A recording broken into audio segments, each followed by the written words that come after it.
היי כולם, היום אני אלמד אתכם איך לאמן את העין וללמוד מתמונת רפרנס, ואני אלמד אתכם 3 שיטות שאני נעזרתי ועדיין נעזרת בהן: שיטת הגריד, שיטת הטרייס ושיטת הצורות. אז השיטה הראשונה שאני הולכת לדבר עליה היא שיטת הגריד. מה זה גריד? גריד זה בעצם רשת.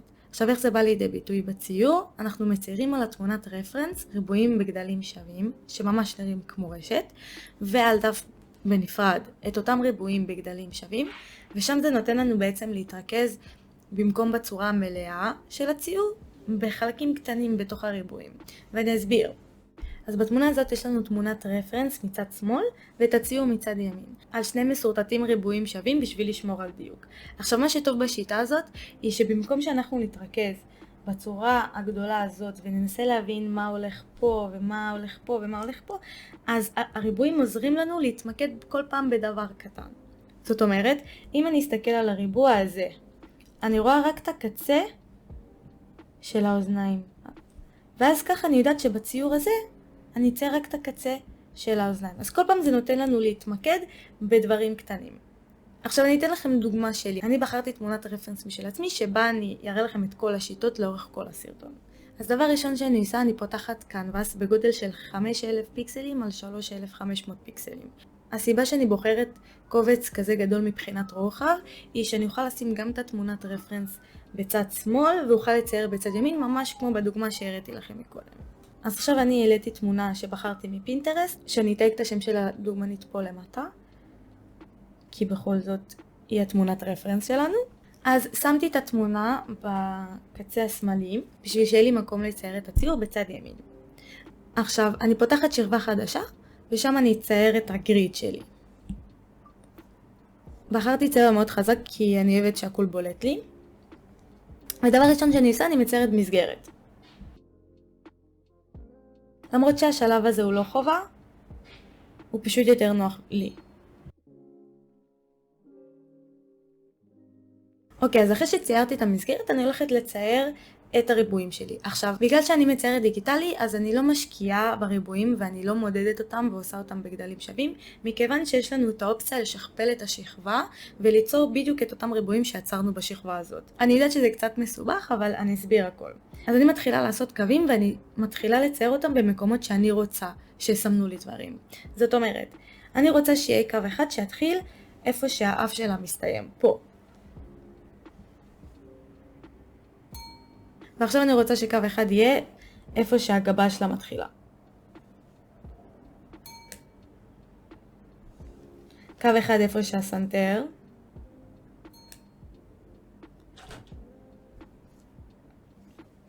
קו אחד איפה שהאוזן מתחילה. כמובן שאתם לא צריכים לעשות כמוני, פשוט זה דרך הרבה יותר נוחה בשבילי.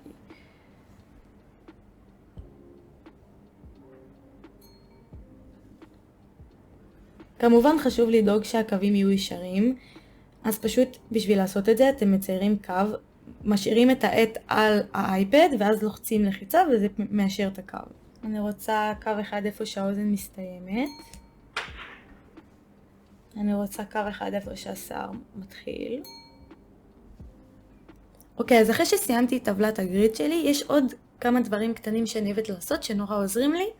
זה להוסיף קווים קטנים בשביל שיתנו לי עוד אקסטרה עזרה. זאת אומרת שאם אני רוצה, סתם דוגמה, לדעת שהשפתיים מסתיימות פה, אז אני מוסיפה קו קטן פה. אם אני רוצה לדעת שהן מסתיימות פה, אז אני מוסיפה קו קטן פה. אותו דבר עם האף. אני רוצה לעשות גם פה איפה שהעין מתחילה. פה. זה פשוט נותן לי אקסטרה עזרה, במיוחד באזור הפנים שלה, כי הכל קטן שם, והריבועים שעשיתי הם די גדולים. מה שטוב בדיגיטלי זה שזה נותן לנו את האופציה לשכפל את השכבה הזאת, כך שאנחנו לא צריכים לצייר אותה מחדש. איך משכפלים? אנחנו הולכים לשכבה של הטבלה שלנו, אנחנו מחליקים אותה לצד שמאל, ואז לוחצים על דופליקייט, שזה בעצם לשכפל. אני מזיזה את זה עכשיו לצד, והנה ויש לנו בדיוק את אותה הטבלה. עכשיו, אחרי ששכפלתי את השכבה הזאת, אני פותחת מתחתיה שכבה נוספת, ששם הולך להיות הציור שלי. אני בוחרת צבע שחור, כי זה צבע שיותר נוח לי. ואני הולכת לשכבה ששכפלנו עכשיו, ואני מורידה לה קצת את הבהירות, בשביל שאני אוכל לראות את הציור שלי מתחתיה. אז בואו נתחיל. בואו נלך לריבוע הזה למשל.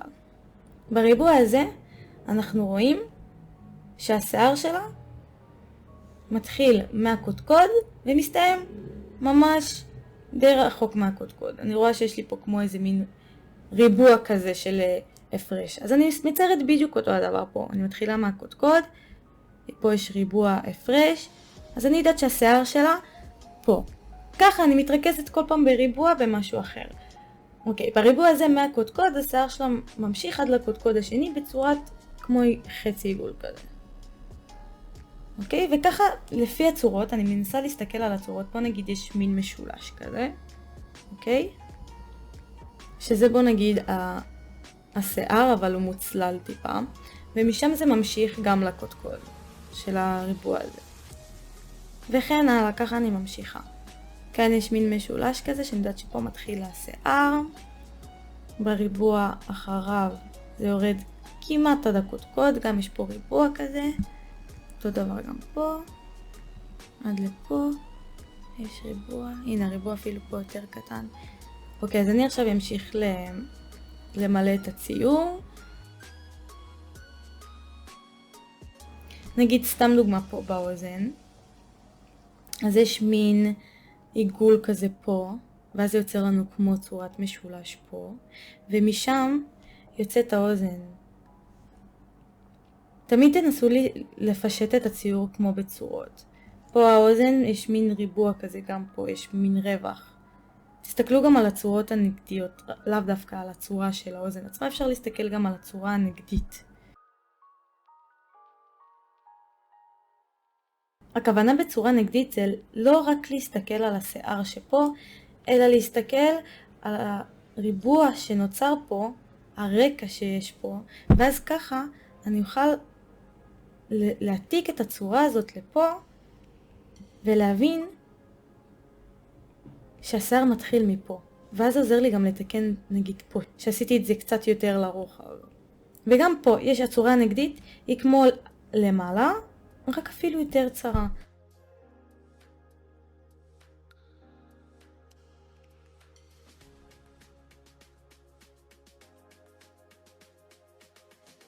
השיטה הזאת טובה כי היא עוזרת לנו גם לצייר יותר מהר וגם לצייר יותר מדויק.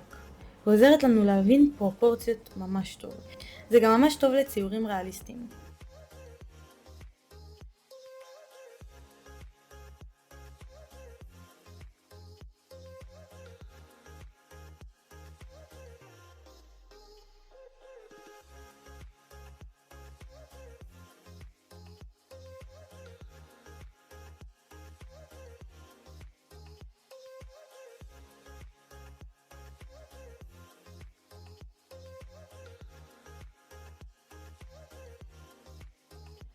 אז זו הדרך הדיגיטלית שלי לשיטת הגריד, ואני חושבת שהיא נורא נוחה, היא עזרה לי במלא ציורים שלי. היא נורא מהירה וגם היא עוזרת לנו בדיוק, ואני חושבת שזו שיטה באמת שכל אחד יכול לעשות.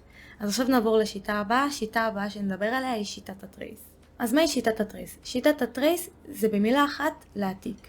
בשיטת הטרייס אני בעצם פותחת שכבה חדשה, ואז מעתיקה את מה שיש מתחת, מה שאני רואה על התמונת רפרנס, ואני אדגים. יש לי את התמונה פה, אני פותחת שכבה חדשה, אני אבחר גם צבע חזק בשביל שאני אוכל לראות מה אני עושה. אני אוריד קצת את הבהירות של התמונת רפרנס שלי, ואז אני פשוט אעתיק את מה שאני רואה.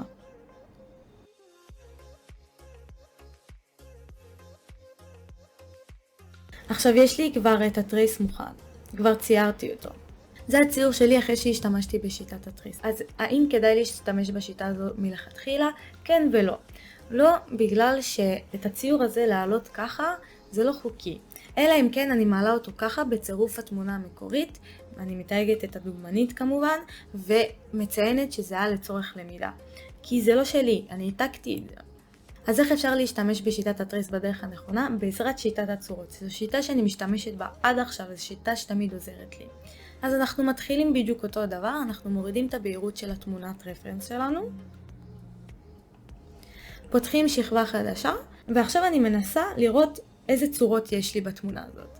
זאת אומרת, אני רואה שהעיגול של הראש שלה נמצא פה. פה יש עיגול. אז גם פה אני מציירת עיגול. אני רואה שיש עיגול של האף שלה, הקודקוד, בדיוק פה. אני רואה שיש מין כמו משולש מעוגל כזה.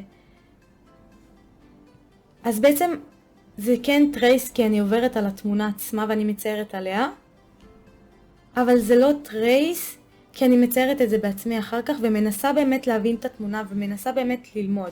והצורות האלה כן עוזרות. נגיד פה אני רואה ריבוע.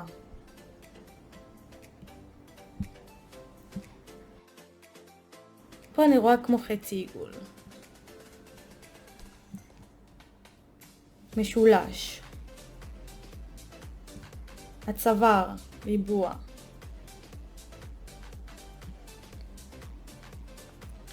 עוד משולש. עוד משולש. ולאט לאט נבנה לי משהו שנורא נורא דומה. עכשיו, אחרי שעשיתי את הצורות הגדולות האלה, אפשר פשוט ללכת לצורות קצת יותר קטנות. נגיד, אפשר לראות שיש פה קו שעולה מהקודקוד למעלה, שזה האף. אפשר לראות שבסוף הקו הזה יש משולש, שזה הצל של העין. ואז מין ריבוע של הגבה.